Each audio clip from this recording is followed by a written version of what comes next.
stream seems to be going good. Okay. Hello, welcome. 25%.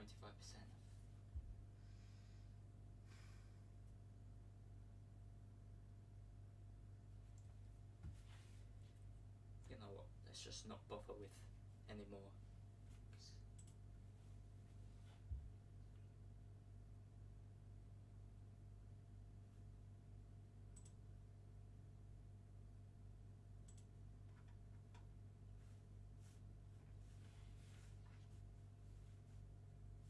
See, I haven't got anything else running. Oh well. Anyway, hello, welcome back to the live stream. Now, today there's been the announcement and the paper launch of the new Nvidia Ampere graphics cards. Now, of course, we kind of knew already to begin with that this would be a paper launch and that we would see graphics cards towards September time and later on during the year. Now, there wasn't that much, to be honest. I mean, it's kind of same thing happened over in the launch of Turing in regards to the web. Now, there are a few things that I've got a bit concerned over, and there's a few iffy things. And I just recently discovered about when the stream went live that the official price data for Nvidia graphics cards is up. Now, the main problem is that, well, the specs are a bit weird, and I'll get to them, but first let's talk about what Nvidia have been doing. Now, this architecture, Ampere, is a development upon Turing for specifically ray tracing. And in the way I mean it is that this architecture is meant to improve the performance of ray tracing even further,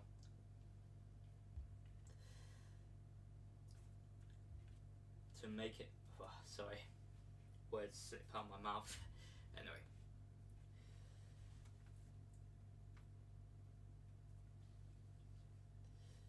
and well, essentially this architecture is a development upon Turing for ray tracing.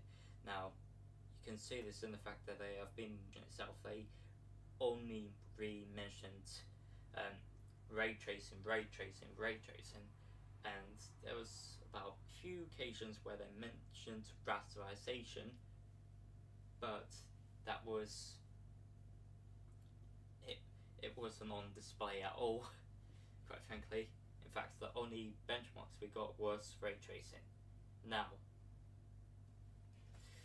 the performance figures that have been given out are for ray tracing, what we know of, are quite impressive. For example, yes, I do know that bloody Inters shit. Oh,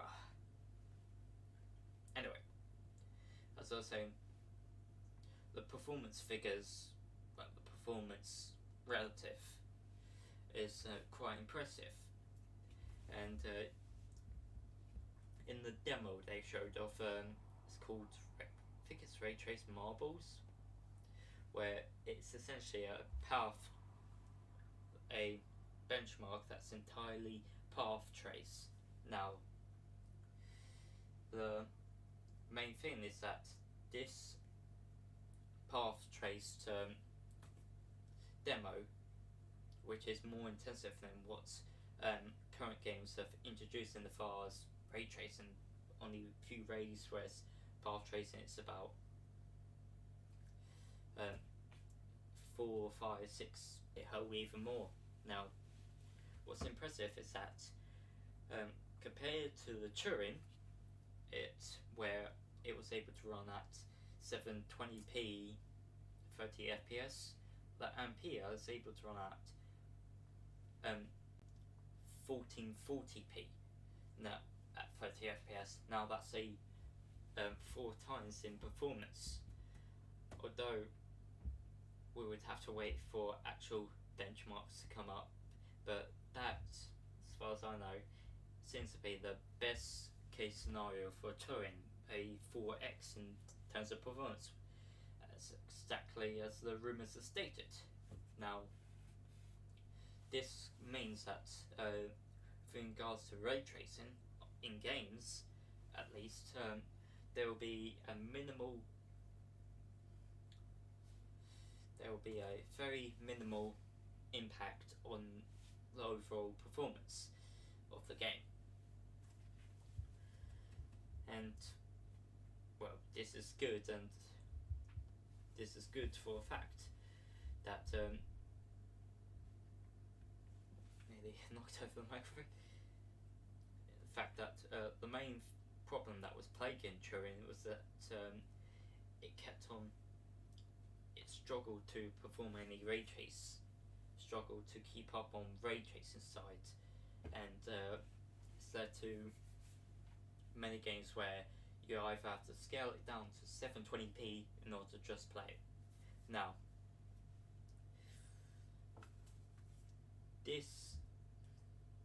do I think ray tracing will become ubiquitous? Yeah, considering the amount of performance that's been given, I would say it is. Now,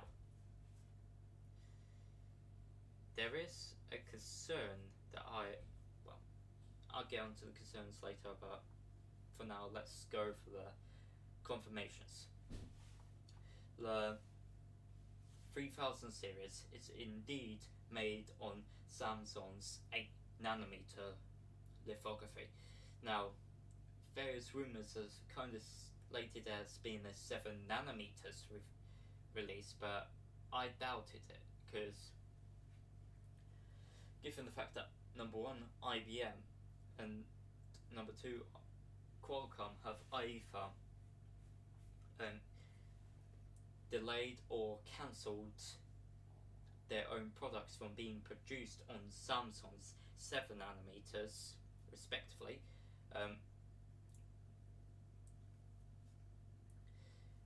They have halted, Qualcomm's cancelled their line on Samsung's 8nm, whilst IBM's 7nm, whilst IBM has delayed it by 6 months. Now, that means the process is much like Intel's 10nm right now. It is not working. Now, there was rumour and speculation that on Jimador TV and more sources dead that they said it would be made mayhaps on 7nm, or Jimador TV is 5nm, which is basically a marketing term for improved 7nm node. So it's small new performance gains, maybe efficiency gains, but even so, I doubted it, considering that IBM, Qualcomm have delayed or cancelled their products from being manufactured on 7nm, and there's a problem with yields, and Nvidia want to sell as much graphics cards, so they naturally cannot use a faulty process. Now, future is they might release a new line of graphics cards, but 7nm, well, no, they wouldn't, because the designs will be different. Actually, the designs will have to be different, because you can't port over 10nm to 7nm so easily. Now we've got over the recent announcement on the Node. One of the things that's caught my eye. Allow me to get that. Where is it? New here.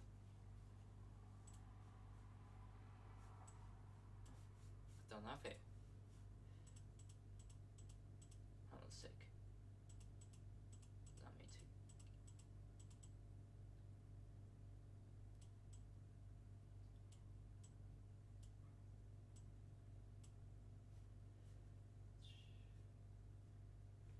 Now, the one thing that's intrigued me quite a bit is the fact that Nvidia decided to rebrand their let me just get view capture display. Okay, now with regards to Nvidia, they have chose to do a bit of a funny one. Okay, it all come clear. Now, previously on Turing, they have marketed their ray tracing core as to via the performance metric of 10 gigarays per second. Now, they have changed it completely. So, well, I mean that's something I just noticed, but. And of course they ain't mentioning anything about FP 36 int or 4 int 4, which is very funny.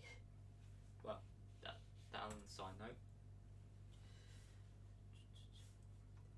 Another thing that I will talk about is with regards to the Turing.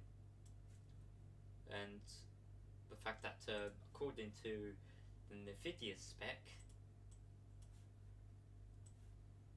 now I'll just zoom this out. Okay, a bit higher. Now, according to the Nvidia's own product page for the RTX. RTX 3090, 3080, 3070, which all the products specs are on there. Now, here's the interesting bit.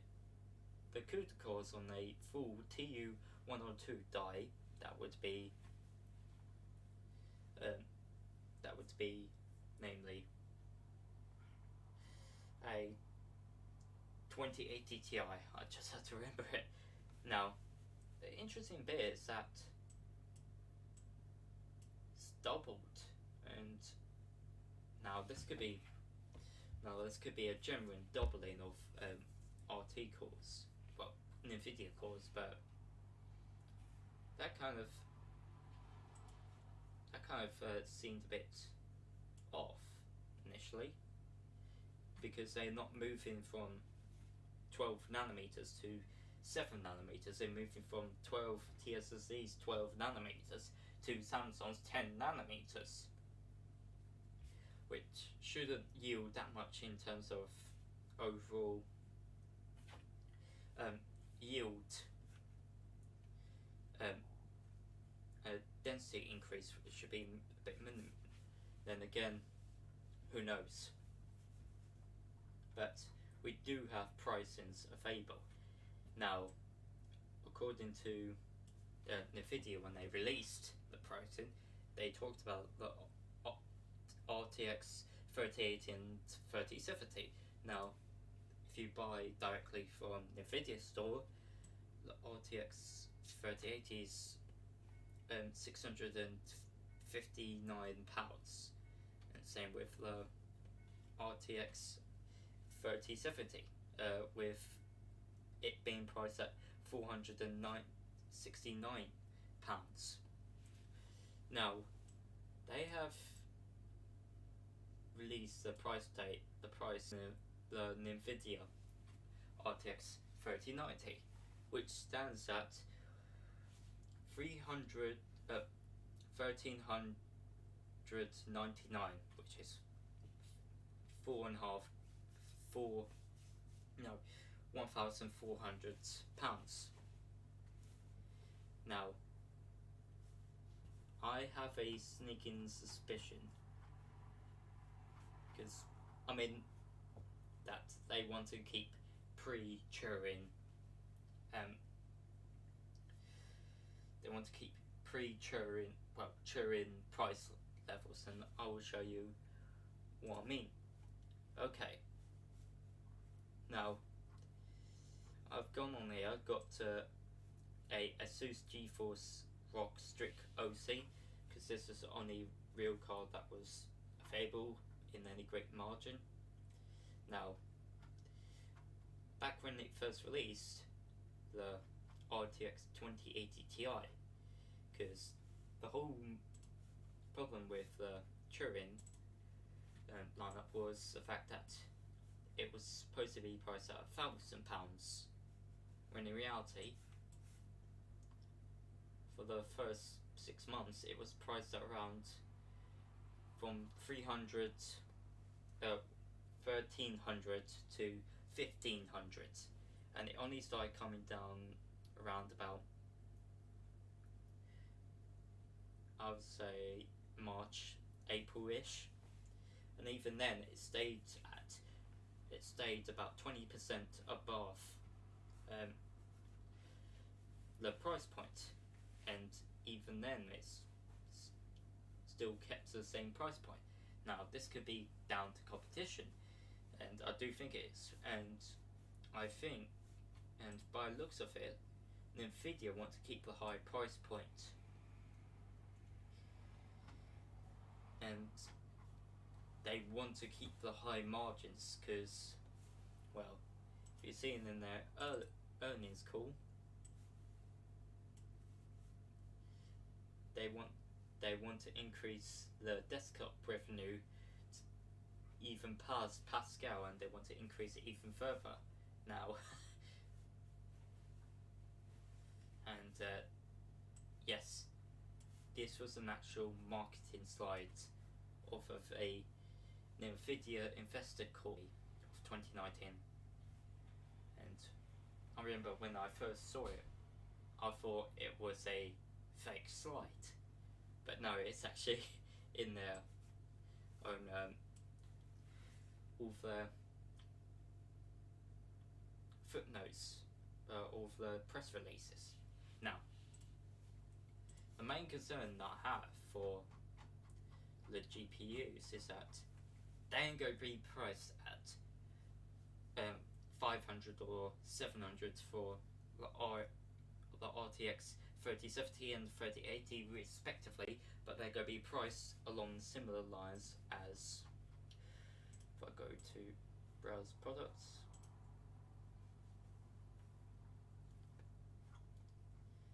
ba, ba, ba, ba.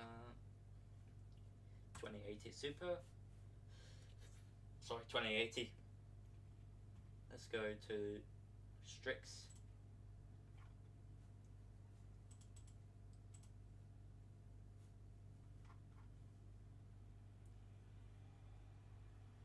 Yeah, so initially when it released, and then it wasn't until April that it came down to £850, and this is what I fear would happen to the RTX. What is that? Is that page? Sorry. And this is what I fear would happen to the RTX 3080.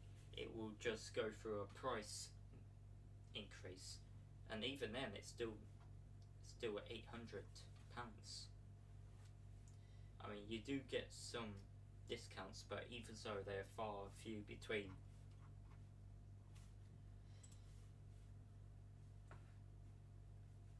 Now, okay, one sec, let me just tick this.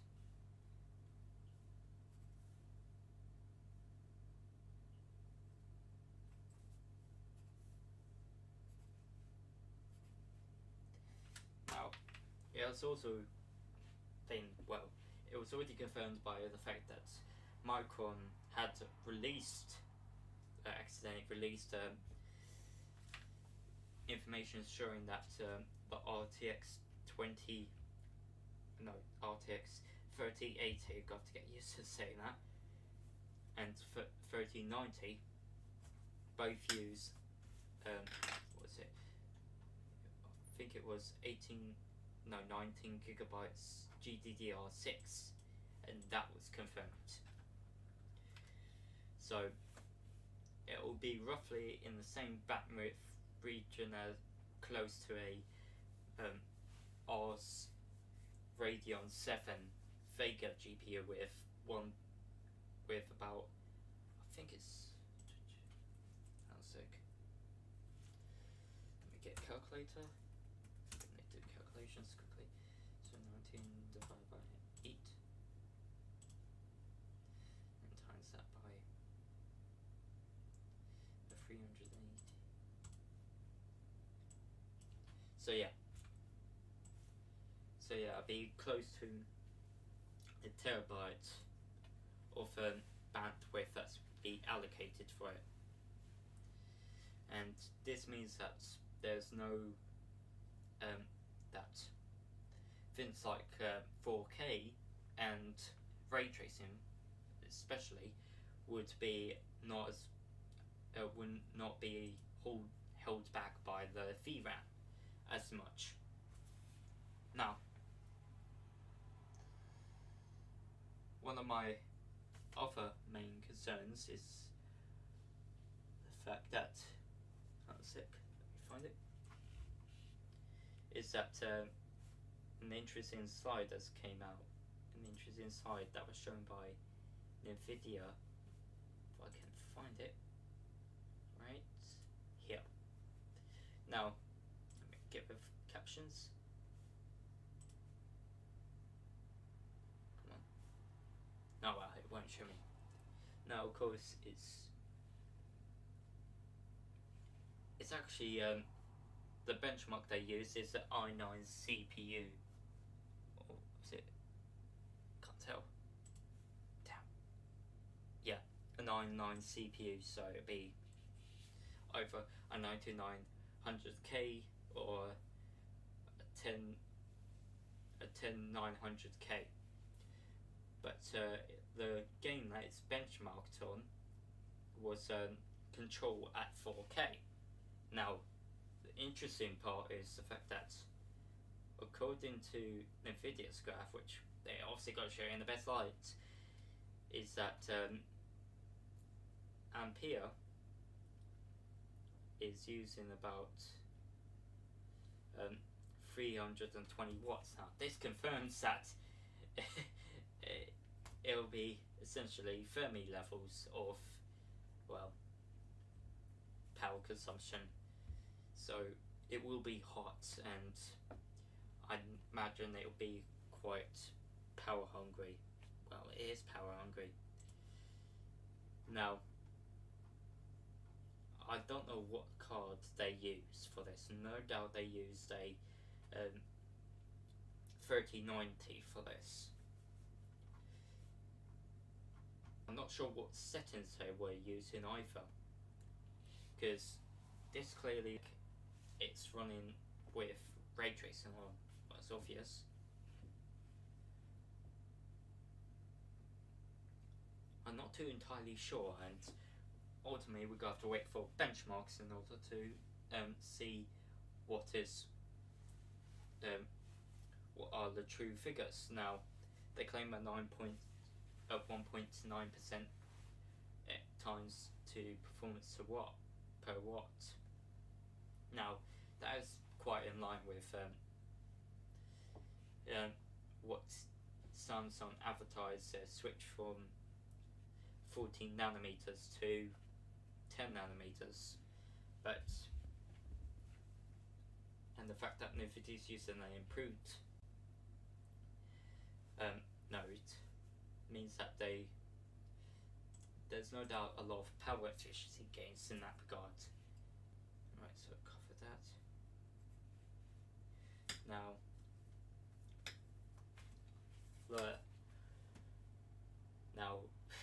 course, we come to the last bit, which is well, ray tracing performance in particular. No, rasterization performance in particular, because as I said earlier, Nvidia hasn't even mentioned it, and quite frankly, it kind of begs the question: what's the performance of it? Now, given the fact that the specs on the one virtually on all of them have rated boost clocks of 1.7 gigahertz, makes it seem like that the actual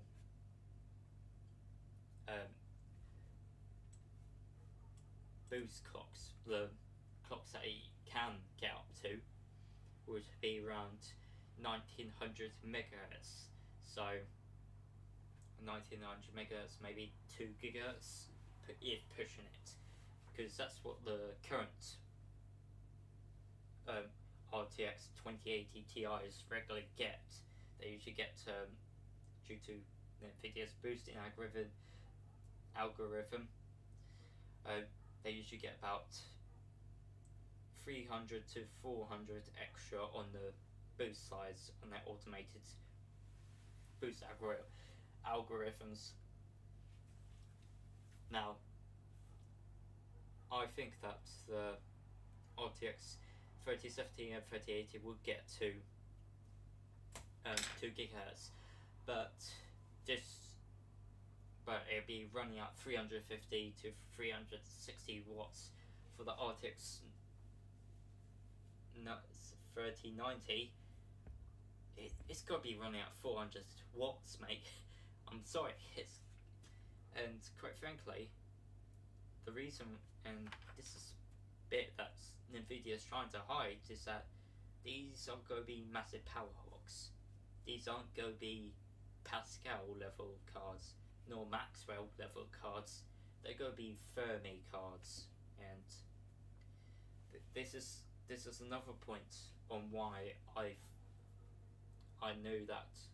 Well, I kind of had a gut feeling that these wouldn't be manufactured on 7 nanometers. Is that it would be another repeat of Fermi, where they manufactured it on 28 nanometers, and it was absolute shambles, where they had to cut down the die in order to just improve yields to acceptable levels, and even then the die itself runs at about 320 plus watts easily.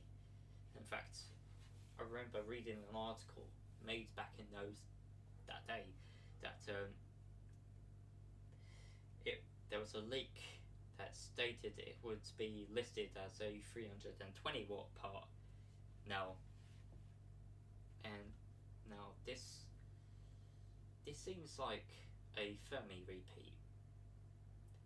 It could be, although I wouldn't exactly hold bets on it. Of course, let's see if it goes, or I can get the full specs. 3090, yeah, 350 watts. Oh, I got the whole specs here. Let's cut this off and bring that on.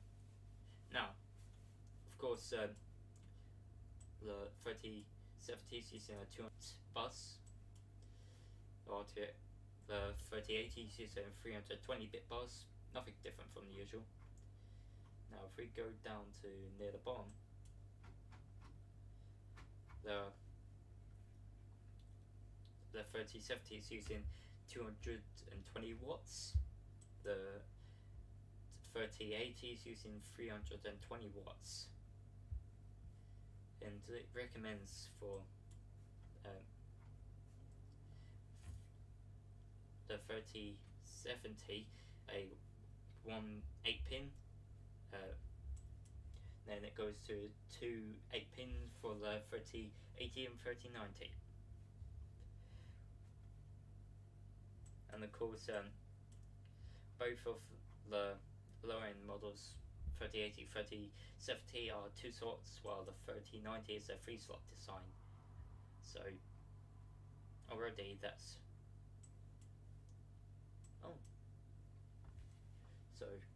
already shows that it's not going to be quiet at all. In fact, it's going to be quite hot as well. Now, of course, one thing that caught my eye now is NVLink, their SLI. They have limited it to the 3090. I wonder why. Of course, I'm still going to see if, of course, when AMD comes up with their stuff, I'm wondering if they could do the same as Nvidia. But that'd be interesting. Yes, the processor that they used was a i9 1090K, 10900K.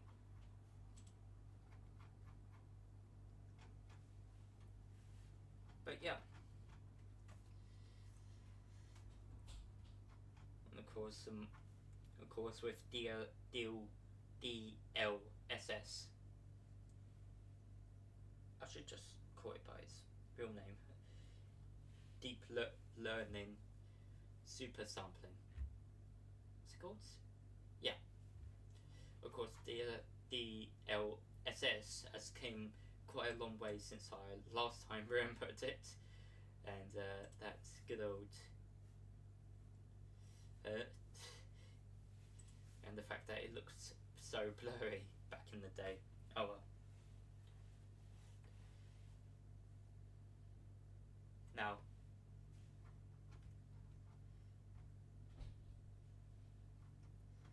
that's about it from that's it's about what I'm about to say, what I've got to say now. With the release dates for the RTX 3080 will be on 17th of September, and then followed the week after by the RTX 3090 on the 24th, and then the 3070 will be released on October, dates unknown. But of course, they have decided to go with the same price points, and this is GTX 1080. Of course, the Founders Edition costs £700, and the GTX 1070 costs £449.